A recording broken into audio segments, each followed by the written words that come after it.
నిజంగా చెప్పి ప్రజలు అనుకో వీళ్ళకు మార్చర్ వీళ్ళకు డిగ్రీ ఇవ్వచ్చు తప్పలేదు. ఒక సెకండ్, మీరు అన్న విషయానికి సంబంధించి రామ్మోహన్ గారు చాలా సందర్భాల్లో చెప్పారు, వీళ్ళు చేస్తున్న పనులు జనాల్లోకి వెళ్ళట్లేదా లేకపోతే ఇంప్లిమెంటేషన్ లో కింద జాప్యం జరుగుతుందా అర్థం కావట్లేదు అంటూ కూడా రామ్మోహన్ గారు చాలా సందర్భాలు హెచ్చరించారు. ఏమంటారు రామ్మోహన్ గారు? ఏం లేదమ్మా, ఇప్పుడు చేసిన పథకాలను చెప్పుకుంటే ఎవరు వద్దామని, కానీ చెయ్యనివి కూడా నిన్న భారత కమిటీలో చెప్పుకున్నారు కదా అని నేను అంటున్నాను. ఉదాహరణకు నిన్న 5 హామీలు తీసుకున్నాం. మహిళలకు ఇచ్చిన 4 హామీలలో స్కూటీలు ఇచ్చిండ్రా, 2500 రూపాయలు ఇచ్చిండ్రా చెప్పి మోహన్ గారు చెప్పింది అర్ధ సత్యమే, ఇంకా సత్యం బయట పక్కన ఉంది అంటున్నాను. హామీల అమల్లో ఈ 2 చేసిండ్రు. రామూర్తి గారు చెప్పాల్సిన సమాధానంగా నాతో చెప్పిస్తున్నాను. నేను చెప్తా, అప్పుడైనా ఇప్పుడైనా చెప్తాను, నాకేముంది ఆ పార్టీ ఈ పార్టీ ఏమున్నది.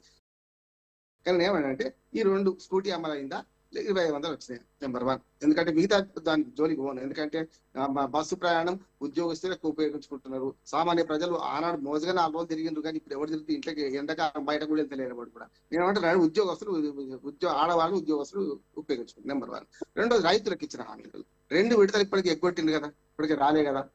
15,000 నుంచి 12,000కి వచ్చింది. 12,000లో మళ్ళీ షరతులు వర్తిస్తాయన్నాడు. 12,000కి ఎక్కడికి వచ్చింది మళ్ళీ. ఇప్పుడు అది ఒక విడత ఇచ్చిండ్రు. ఒక్క విడతనే 5 మొదటిది రైతు బంధు పాతది.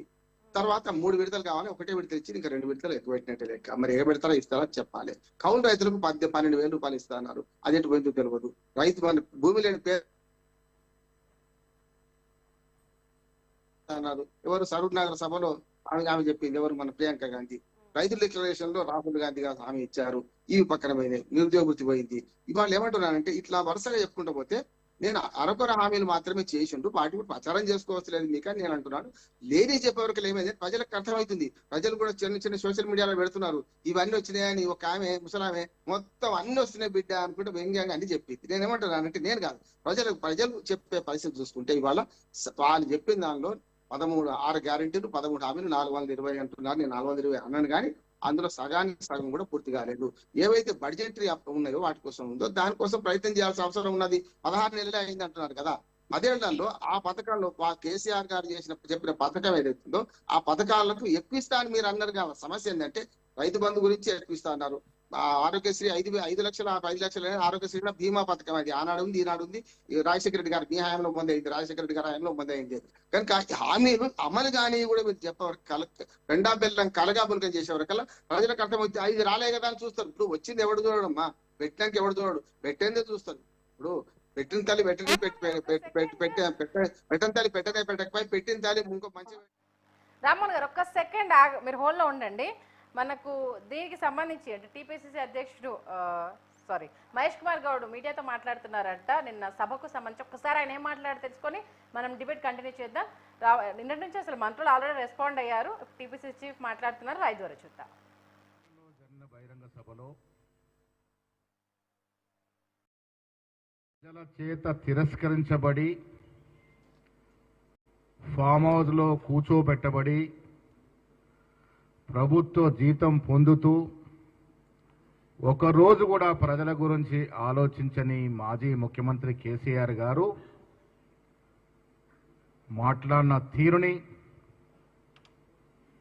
ఆయన బీజేపీ పార్టీని వెనుకొచ్చిన తీరుని, వెనకేసి వచ్చిన తీరుని తీవ్రంగా విమర్శిస్తూ ఉన్నాం, ఖండిస్తూ ఉన్నాం. నిన్న వరంగల్లో జరిగిన మీటింగ్ విస్కీ బాటిళ్ల మీటింగ్. అది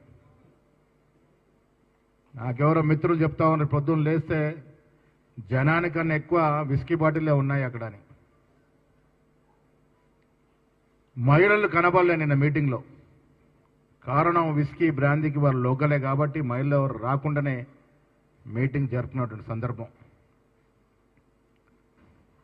నేను మీ ద్వారా కేసీఆర్ గారికి, బీఆర్ఎస్ పార్టీకి ఛాలెంజ్ విసురుతా ఉన్నాను. సమయం మీదే, వేదిక మీదే. మీరు ఎప్పుడంటే అప్పుడు చర్చకు సిద్ధం. మీరు 10 సంవత్సరాలుగా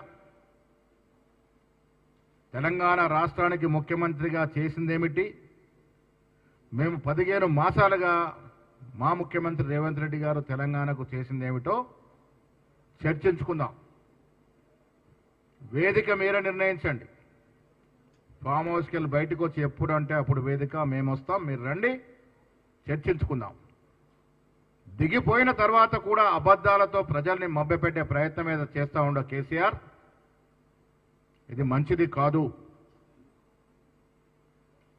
దేశ చరిత్రలో ఒక రాజకీయ కుటుంబం అత్యంత తక్కువ సమయంలో అత్యంత ఎక్కువ ప్రజాధనాన్ని దోచుకున్న కుటుంబం ఈ దేశంలో ఏదైనా ఉంది అంటే అది కేసీఆర్ కుటుంబము. ప్రాజెక్టుల పేరిట, భూముల పేరిట ప్రజల సొత్తుని దోచుకోవడమే కాకుండా ఈ రాష్ట్రాన్ని అప్పుల పాలు చేసి ఒక దూరదృష్టి లేకుండా